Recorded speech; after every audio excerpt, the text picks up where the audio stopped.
علیکم ورحمۃ اللہ وبرکاتہ نحمدہ ونصلی علی رسولہ الکریم اما بعد فاعوذ باللہ من الشیطان الرجیم بسم اللہ الرحمن الرحیم فقد قال اللہ تعالی فی القرآن المجید والفرقان الحمید وَلَقَدْ بَعَثْنَا فِي كُلِّ أُمَّةٍ رَسُولًا أَنِ اعْبُدُوا اللَّهَ وَاجْتَنِبُوا الطَّاغُوتَ فَمِنْهُمْ مَنْ هَدَى اللَّهُ وَمِنْهُمْ مَنْ حَقَّتْ عَلَيْهِمُ الضَّلَالَةُ فَسِيرُوا فِي الْأَرْضِ فَانظُرُوا كَيْفَ كَانَ عَاقِبَةُ الْمُكَذِّبِينَ۔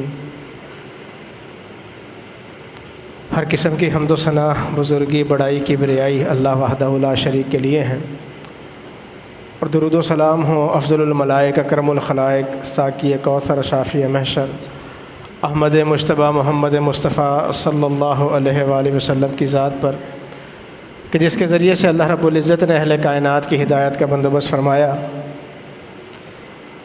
اللہ رب العزت نے اس کائنات میں لوگوں کی اصلاح کے لیے جتنے بھی پیغمبر مبعوث کیے، ان کی دعوت کا جو مرکزی نقطہ تھا وہ یہ تھا کہ لوگوں کو اللہ کی عبادت کی طرف دعوت دیں اور طاغوت سے کی بندگی سے بچنے کی تلقین کریں۔ فرمایا وَلَقَدْ بَعَثْنَا فِي كُلِّ أُمَّةٍ رَسُولًا أَنِ اعْبُدُوا اللَّهَ، تحقیق ہم نے ہر بستی کی طرف، قوم کی طرف رسولوں کو بھیجا تاکہ وہ لوگوں کو اللہ کی عبادت کی طرف دعوت دیں، أَنِ اعْبُدُوا اللَّهَ وَاجْتَنِبُوا الطَّاغُوتَ، کہ لوگ اللہ کی عبادت کریں اور طاغوت کی بندگی سے بچیں۔ منہم من ہدی اللہ، جب نبیوں نے یہ دعوت دی تو کچھ لوگ ایسے تھے جنہوں نے انبیاء کی دعوت پر لبیک کہتے ہوئے اس دعوت کو قبول کر لیا۔ ومنہم من حقت علیہم الضلالہ، اور کچھ لوگ ایسے تھے جنہوں نے انبیاء کی دعوت کو رد کر دیا، توحید کیا، انکار کر دیا، اللہ کی الوہیت، اللہ کی عبادت میں جو شرک کرتے تھے اور انبیاء نے جس چیز سے منع کیا اس کو قبول کرنے سے انکار کر دیا۔ تو فرمایا منہم من حقت علیہم الضلالہ، ایک طبقہ تو ہدایت یافتہ ہو گیا انبیاء کی بات کو مان کر، اور دوسرا طبقہ وہ تھا کہ جس نے انبیاء کی بات کا انکار کر کے اپنے آپ کو ضلالت اور گمراہی کے اندھیروں میں دھکیل دیا۔ فرمایا کہ اگر تم چاہتے ہو کہ ان کا انجام کیا ہوا، فسیروا فی الارض، زمین میں چل پھر کر دیکھ لو، فانظروا کیف کان عاقبۃ المکذبین، دیکھو کہ جنہوں نے انبیاء کی دعوت کو جھٹلایا، اللہ رب العزت کی توحید کا انکار کیا، ان کا انجام کیا ہوا۔ تو جو بستی، جو قوم، جو قبیلہ انبیاء کی دعوت کو رد کر دے، انبیاء کی اتباع ترک کر دے اور انبیاء کی دی ہوئی توحید چھوڑ دے، وہ اس قابل ہو جاتی ہے کہ وہ اللہ کی عذاب کی مستحق ہو جائے۔ اللہ رب العزت کو ایک ماننا اور ایک اللہ رب العزت کی ماننا، یہی توحید ہے۔ اگر اللہ رب العزت کی ذات کو ایک ماننا یہ توحید ہے، تو اللہ رب العزت کی ذات میں کسی کو ساجی، کسی کو شریک ماننا یہ کیا ہے؟ یہ شرک ہے۔ جس طرح اللہ رب العزت کی اسماء و صفات کو کامل اللہ کے لیے ثابت کرنا یہ توحید اسماء و صفات ہے، اسی طرح اللہ کی اسماء و صفات کو کسی غیر میں تسلیم کرنا یا عقیدہ رکھنا کہ اللہ کی ان صفتوں کے اندر کوئی نقص ہے، کوئی عیب ہے، یہ شرک ہے۔ اسی طرح اللہ کی اکیلے عبادت کرنا، اکیلے اللہ کی عبادت کرنا یہ توحید ہے۔ تو اللہ کی عبادت میں کسی کو شریک کرنا یہ کیا ہے؟ یہ شرک ہے۔ اور صرف اللہ کی عبادت کرنا یہ اللہ کا حق ہے۔ سیدنا معاذ بن جبل رضی اللہ تعالیٰ عنہ کہتے ہیں کہ میں رسول اکرم صلی اللہ علیہ وسلم کے ساتھ سواری پہ سوار تھا، رسول اکرم صلی اللہ علیہ وسلم نے مجھ سے سوال کیا، اتدری یا معاذ ما حق اللہ علی العباد وما حق العباد علی اللہ، معاذ کیا آپ یہ بات جانتے ہیں کہ اللہ کا بندوں پر اور بندوں کا اللہ پر کیا حق ہے؟ معاذ بن جبل رضی اللہ تعالیٰ عنہ عرض کرنے لگے اللہ و رسولہ عالم، کہ اس بات کو اللہ اور اس کا رسول بہتر جانتے ہیں۔ نبی رحمت علیہ الصلوۃ والسلام ارشاد میں حق اللہ علی العباد، اللہ کا اپنے بندوں پر یہ حق ہے، ان یعبدوہ ولا یشرکوا بہ شیئا، کہ بندہ صرف اللہ کی عبادت کرے، اللہ کے ساتھ شریک نہ ٹھہرائے۔ نہ اس کی ذات میں، نہ اس کے اسماء و صفات میں، نہ اس کی عبادت میں۔ عبادت کی ہر صورت اللہ کے لیے ہے، کسی صورت میں کسی کو شریک نہیں کیا جا سکتا۔ وحق العباد علی اللہ، اگر اللہ کا بندوں پر حق ہے تو بندوں کا بھی کچھ حق اللہ پر بنتا ہے۔ بندوں کا اللہ پر حق یہ ہے کہ اللہ یعذب من لا یشرک بہ شیئا، کہ بندہ اگر اللہ کے ساتھ شرک نہ کرے تو پھر اللہ تعالیٰ اس بندے کو عذاب نہ دے۔ اور اللہ تعالیٰ نے قرآن مجید فرقان حمید کے اندر یہ اعلان کر دیا کہ ان اللہ لا یغفر ان یشرک بہ ویغفر ما دون ذلک لمن یشاء۔ اللہ رب العزت کے حق تلفی اگر کر کے انسان اللہ کے پاس آئے گا، توبہ نہیں کی ہوگی، معافی نہیں ہے۔ شرک کر کے اللہ کے پاس پہنچے گا، اللہ کی بارگاہ میں حاضر ہوگا، نمازیں ہیں، روزہ، حج، زکوٰۃ، صدقات سب کچھ موجود ہے، لیکن نامہ اعمال میں رائی کے ذرے کے برابر شرک لے کر چلا گیا، اس کی ساری عبادت، اس کی ساری ریاضت، اس کی زندگی کی ساری کمائی برباد ہو جائے گی۔ کیوں؟ شرک موجود ہے عبادت کے اندر۔ شرک ہے کیا؟ شرک ہے کیا؟ ہماری ممبر و محراب سے یہ آواز عموماً اٹھتی رہتی ہے کہ شرک نہ کرو، شرک نہ کرو، شرک نہ کرو، اور لوگ تنگ آ جاتے ہیں کہ یار ان کو اور دوسرا کوئی کام ہی نہیں ہے، یہ ہر دوسرے جمعے میں یہی بات لے کے بیٹھ جاتے ہیں کہ شرک نہ کرو، شرک نہ کرو۔ اس کی ایک وجہ ہے کہ اگر دعوت دی جائے، بلایا جائے، سمجھایا جائے اور توحید کی دعوت نہ دی جائے تو یقین کریں کہ دعوت بیکار ہے۔ انبیاء علیہ تحیت و تسلیم کی زندگی کو اٹھا کر دیکھ لیں، ہر نبی کے دور کا مسئلہ مختلف تھا۔ کسی نبی کے دور میں ناپ تول کی کمی کا مسئلہ زیادہ تھا، کسی نبی کے دور میں قوم زنا میں مبتلا تھی، کسی نبی کی قوم بت پرستی میں مبتلا تھی، آباء و اجداد کی تقلید میں مبتلا تھی، مسائل مختلف تھے۔ لیکن انبیاء نے جب صفائی کا آغاز کیا نا قوم کے عقیدے کی، تو یہ نہیں کہا کہ آپ ناپ تول میں کمی چھوڑ دیں، یہ نہیں کہا کہ آپ زنا چھوڑ دیں، یہ چھوڑ دیں۔ سب سے پہلے لوگوں کو اللہ کی معرفت دلائی، سمجھایا کہ اللہ کے بارے میں اپنا کانسیپٹ کلیئر کر لیں، اپنا نظریہ درست کر لیں، سارے معاملات درست ہو جائیں گے۔ اللہ اکبر۔ بنیادی طور پہ ضرورت اس چیز کی ہے کہ جب دعوت دیں تو توحید سپرمیسی اس کو حاصل ہو، اولین ترجیح توحید ہو۔ جہاں بات کریں اگر توحید کی بات آپ نے نہیں کی، آپ نے لاکھوں مسئلے ڈسکس کر لیے، لاکھوں چیزیں سمجھا لیں، اور اس مجلس کے اندر اس جگہ آپ نے توحید کا مسئلہ ڈسکس ہی نہیں کیا تو وہ مجلس ہی بیکار ہے۔ اس مجلس کا سمجھ لیں کہ اجر ہی نہ رہا۔ والذین آمنوا اشد حبا للہ، ایمان والے تو اللہ کی محبت سے لبریز ہوتے ہیں، ایمان والے تو اللہ کی محبت کو سب سے آگے رکھتے ہیں۔ اللہ اکبر۔ یہی وجہ ہے کہ انبیاء نے سب سے زیادہ کس چیز کو ڈسکس کیا؟ توحید کو ذکر کیا۔ ہر نبی کی دعوت یہ ہے ان اعبدوا اللہ واجتنبوا الطاغوت، اللہ کی عبادت کرو اور طاغوت کی بندگی سے بچو۔ یا قوم اعبدوا اللہ ما لکم من الہ غیرہ، اے میری قوم اللہ کی عبادت کرو، اس کے علاوہ کوئی معبود نہیں۔ شرک ہے کیا؟ شرک ہے کیا؟ ہمارے ہاں توحید کس چیز کو سمجھا جاتا ہے؟ اگر کسی شخص سے ہم پوچھیں کہ آسمان اور زمین کو کس نے بنایا، وہ کہے اللہ نے بنایا۔ ہم کسی سے یہ سوال کریں کہ آسمان سے پانی کون برساتا ہے، وہ کہے اللہ برساتا ہے۔ زمین سے سبزہ کون اگاتا ہے، وہ کہے جی اللہ رب العزت اگاتا ہے۔ تو یہ چیز کیا کہلاتی ہے؟ ہم اس کو کیا کہتے ہیں؟ اس بندے کو کیا کہیں گے؟ مسلمان ہی کہیں گے نا، مسلمان ہی کہیں گے۔ قرآن مجید کو اٹھا کے پڑھیں، قرآن مجید فرقان حمید اس اشکال کو ختم کر دیتا ہے، بات سمجھنے سے تعلق رکھتی ہے۔ اللہ تعالیٰ نے قرآن مجید میں کئی جگہ پر یہ سوال دہرایا،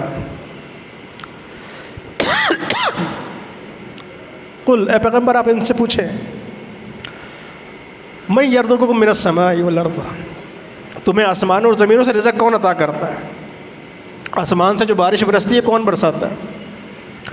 زمین سے جو سبزہ اگتا ہے یہ کون اگاتا ہے تمہارے لیے؟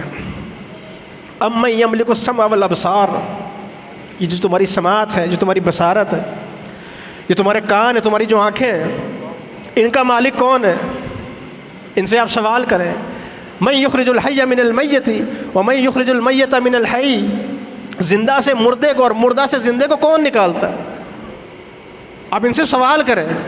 مرغی ایک زندہ پرندہ ہے نا, اس میں سے بے جان انڈا نکلتا ہے, یہ نکالنے والا کون ہے؟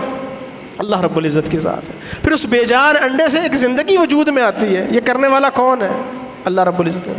وَمَن يُدَبِّرُ الْأَمْرَ, اور دنیا کے جتنے معاملات ہیں, کائنات میں جتنا تصرف ہے, یہ کون کرتا ہے؟ ہواؤں کا چلنا, بارش کا برسنا, سورج کا نکلنا, سورج کا غروب ہونا, چاند کا نکلنا, دن کا آ جانا, رات کا چھا جانا, یہ کس کے حکم سے ہوتا ہے؟ اللہ رب العزت کے حکم سے ہوتا ہے. اے پیغمبر آپ ان سے سوال کریں. کن سے سوال کریں؟ مشرکین مکہ سے سوال کریں, ابو جہل سے کریں, ابو لہب سے کریں, عتبہ سے کریں, شیبہ سے کریں. پوچھیں ان لوگوں سے. فَسَيَقُولُونَ اللَّهُ, ان قریب ان کا جواب, اور یہ جواب یہی دیں گے کہ یہ اللہ رب العزت کرتا ہے. قُلِ الْحَمْدُلِلَّهِ, آپ کہہ دیجئے تعریف اللہ کے لیے. مشرکین مکہ سے اگر یہ سوال کیا جاتا تو ان کا جواب کیا تھا؟ یہ کام کون کرتا ہے؟ اللہ رب العزت کرتا ہے. مشرکین مکہ اللہ رب العزت کی ذات کا انکار نہیں کرتے تھے. قُلْ مَن نَزَّلَ مِنَ السَّمَاءِ مَاءً وَأَحْيَا الْأَرْضَ مِن بَعْدِ مَوْتِهَا, آپ پوچھیں کہ آسمان سے پانی کون برساتا ہے اور زمین کو مردہ ہونے کے بعد زندہ کون کرتا ہے؟ لَيَقُولُنَ اللَّهُ, یہ ضرور بس ضرور جواب دیں گے کہ یہ کام اللہ کرتا ہے.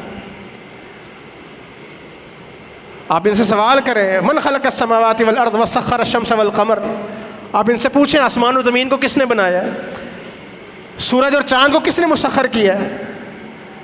اللہ اکبر. لا یقولن اللہ, مشرکین مکہ ضرور بس ضرور جواب دیں گے. لام بھی تاکید کا, نون ثقیلہ بھی تاکید کا, کہا ضرور یہ جواب دیں گے. ان کا جواب ہوگا یہی کہ یہ کام اللہ کرتا ہے.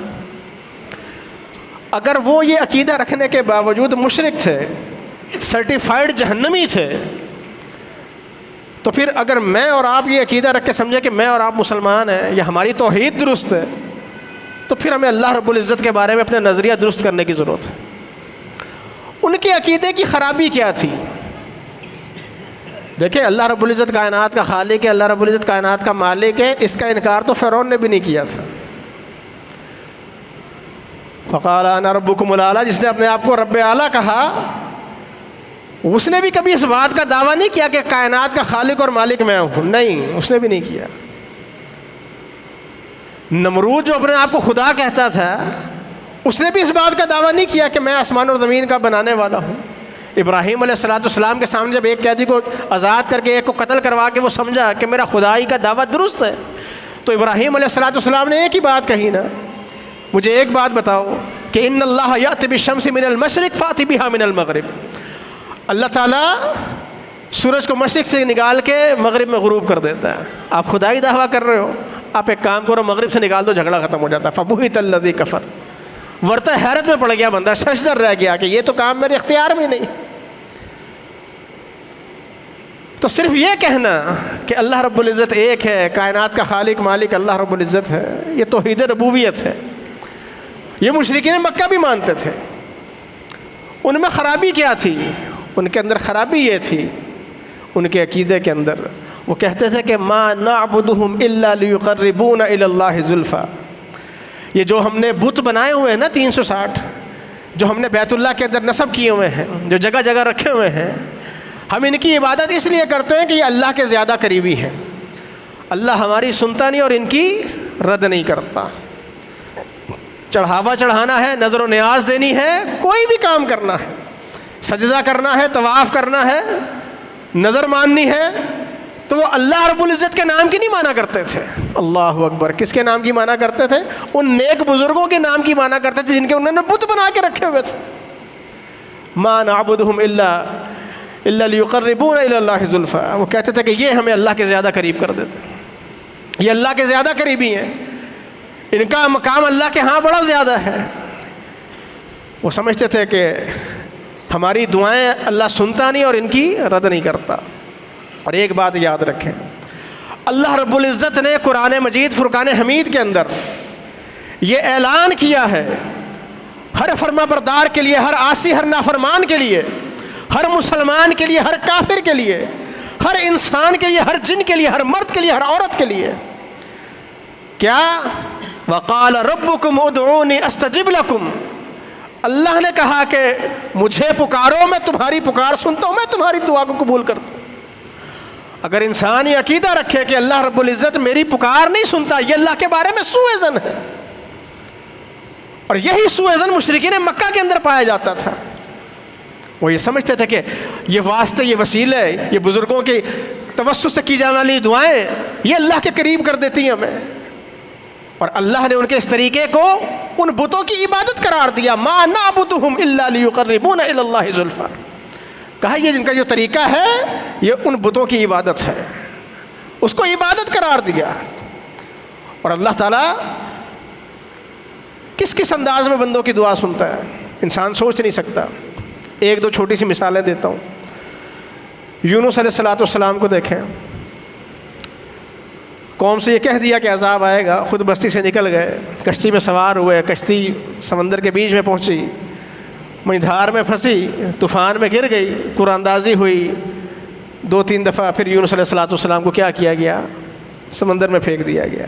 ایک بڑی سی مچھلی آئی اور اس نے نگل لیا۔ اب واسطے، وسیلے، اسباب ختم ہو گئے۔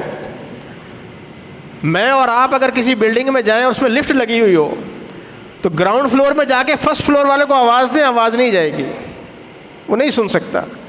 یا 10ویں منزل پہ چلے جائیں، نیچے والے فلور کو آواز دیں، وہ نہیں سن سکتا آواز۔ یونس علیہ السلام مچھلی کے پیٹ میں ہیں، بند ہیں، آواز باہر نہیں جا سکتی، انسان سن نہیں سکتا۔ اللہ اکبر۔ پھر سمندر کی گہرائی میں مچھلی چلی گئی اور نیچے چلی گئی، آواز بھی نہیں کوئی سن سکتا۔ مچھلی کے پیٹ کا اندھیرا ہے، رات کی تاریکی کا اندھیرا ہے، سمندر کی گہرائی کا اندھیرا ہے۔ قرآن نے کہا فنادى فی الظلمات، پھر یونس علیہ السلام نے ہمیں تاریکیوں میں پکارا، لا الہ الا انت سبحانک انی کنت من الظالمین، براہ راست پکارا، بغیر کسی واسطے وسیلے کے پکارا۔ اللہ اکبر۔ کہاں پھر ہم نے یونس علیہ السلام کو اس قید سے نجات دی، وَكَذَلِكَ نُنْجِي الْمُؤْمِنِينَ، اور مومنوں کو بھی ایسے نجات دیتے ہیں۔ لیکن مومن کا عقیدہ اگر یہ ہو کہ میں چادر چڑھائے بغیر دعا کروں، قبول نہیں ہوتی۔ مومن کا اگر یہ عقیدہ ہو کہ اللہ ایک ہے لیکن میری سنتا نہیں، اللہ میرا ہے لیکن میری مانتا نہیں، اللہ اکبر، اللہ اکبر۔ یہ وہ عقیدہ ہے کہ انسان اپنے رب کو گالی دے رہا ہوتا ہے، اپنے رب کو گالی دے رہا ہوتا ہے، اپنے خالق اور مالک کو گالی دے رہا ہوتا ہے۔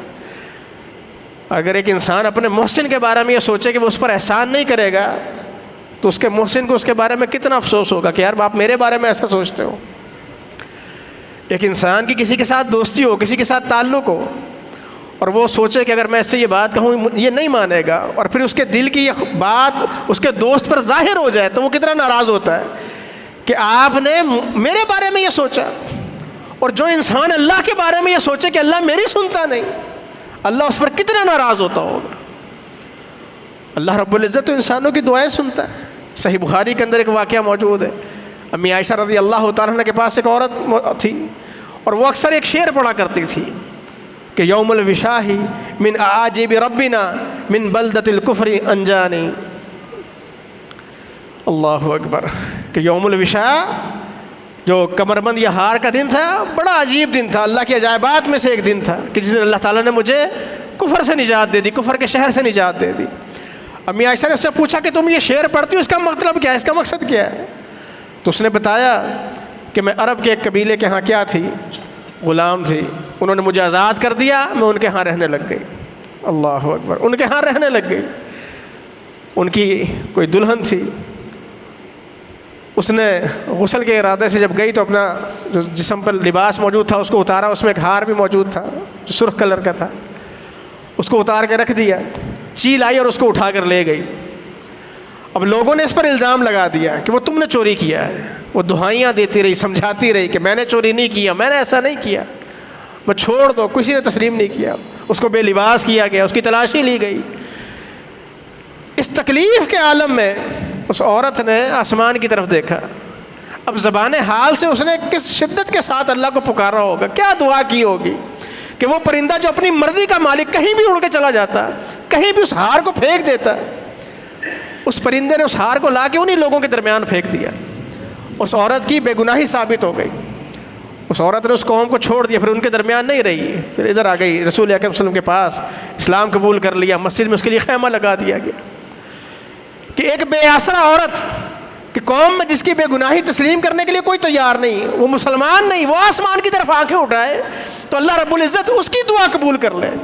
اور جو بندہ داڑھی رکھے، شلوار ٹخنے سے اوپر رکھے، مسجد میں آ کے سجدے کرے اور پھر اللہ کو براہ راست نہ پکارے، اللہ کے بارے میں سوء ظن رکھے، اللہ اکبر، اس کا عقیدہ اس مشرکہ عورت سے بدتر کہ صرف اس نے تکلیف میں اللہ کو پکارا، اللہ نے اس کو توحید کی ہدایت دی، توحید کی نعمت سے نواز دیا۔ اللہ اکبر۔ آخری بات، خولہ بنت ثعلبہ رضی اللہ تعالیٰ عنہ، ان کے شوہر نے ان سے ایک جملہ کہہ دیا کہ آپ میرے لیے ایسے ہیں جیسے آپ کی پیٹھ میرے لیے ایسے ہے جیسے میری ماں کی پیٹھ، زہار کر لیا۔ اللہ اکبر۔ یہ روتی ہوئی نبی کریم صلی اللہ علیہ وسلم کے پاس آ گئی اپنے شوہر کی شکایت لے کر۔ گھر ایک ہے اور رسول اکرم صلی اللہ علیہ وسلم کا گھر کوئی بہت بڑا نہیں تھا، چھوٹا سا گھر۔ امی عائشہ رضی اللہ تعالیٰ عنہ ام المؤمنین گھر کے ایک کونے پر ہیں، رسول اکرم صلی اللہ علیہ وسلم ایک کونے پر ہیں، اور خولہ بنت ثعلبہ رضی اللہ تعالیٰ عنہ وہاں جا کر بیٹھی ہیں اور رسول اکرم صلی اللہ علیہ وسلم کے سامنے رونے لگی ہوئی ایک مسئلہ بیان کر رہی ہیں۔ امی عائشہ کہتی ہیں کہ وہ عورت گھر کے کونے پر موجود ہے اور نبی کریم صلی اللہ علیہ وسلم سے کوئی بات کہہ رہی ہے لیکن میں سن نہیں سکی وہ کیا کہہ رہی تھی۔ آسمان سے جبریل آ گئے، لقد سمع اللہ قول التی تجادلک فی زوجہا وتشتکی الی اللہ۔ اللہ اکبر۔ مومنوں کی ماں امی عائشہ رضی اللہ تعالیٰ، ولیوں کی ماں، اللہ، جس کی برات آسمان سے نازل ہوئی ہو، جس کو آسمان سے سلام آتے ہو، کہ رسول اکرم صلی اللہ علیہ وسلم کو حکم ہو کہ آپ ان سے نکاح کریں، آسمان سے جن کے نکاح کا حکم صادر ہو۔ اللہ اکبر۔ کیسی عظیم خاتون، وہ کہہ رہی ہے کہ میں گھر کے کونے پر ہوں، مجھے نظر آ رہا ہے وہ باتیں کر رہے ہیں لیکن کیا بات کر رہے ہیں مجھے سمجھ نہیں آ رہی، آواز نہیں آ رہی۔ آسمان سے جبریل نے آ کے بتایا، کیا عائشہ آپ نے نہیں سنا لیکن ہم نے ساتوں آسمانوں پر سن لیا۔ لقد سمع اللہ قول التی تجادلک فی زوجہا وتشتکی الی اللہ۔ وہ اللہ کے حضور شکوہ کر رہی تھی، اللہ کی شکایت کر رہی تھی۔ جب بندہ اللہ کے سامنے مسئلہ رکھے، کوئی سنے نہ سنے، اللہ ضرور سنتا ہے۔ اور مشرکین مکہ کی توحید میں جو عقیدے میں جو سب سے بڑا خلل تھا نا، وہ یہی تھا کہ وہ اللہ کو تو مانتے تھے کہ اللہ کا وجود ہے، اللہ کائنات کا خالق ہے، مالک ہے، بارش بھی وہی برساتا ہے، سب کچھ وہی کرتا ہے، لیکن وہ یہی سمجھتے تھے کہ اللہ رب العزت ہماری سنتا نہیں اور ان کی رد نہیں کرتا۔ اس بدعقیدگی کو اپنے دلوں سے نکال کر پھینک دے، کیونکہ جب تک یہ بدعقیدگی دلوں کے اندر موجود ہے، ذہن کے اندر موجود ہے، انسان کی نجات نہیں ہو سکتی۔ دوسری غلطی ان کے اندر کیا تھی؟ وہ کہتے تھے کہ ہؤلاء شفاعؤنا عند اللہ، یہ اللہ کے ہاں ہمارے سفارشی ہیں، یہ اللہ کے ہاں ہماری نجات کروا لیں گے۔ آج بھی یہی کانسیپٹ پایا جاتا ہے، بھرے اللہ کی کوئی نہ مانے، اللہ کے رسول کی کوئی بات نہ مانے، فلاں کے ہاتھ پر بیعت کر لے، فضا کے مزار پہ چادر چڑھا لے، وہ پیر صاحب جہنم کے آگے چارپائی لگا کے بیٹھ جائیں گے اور جب تک آپ کی نجات نہیں کروائیں گے خلاصی نہیں ہوگی۔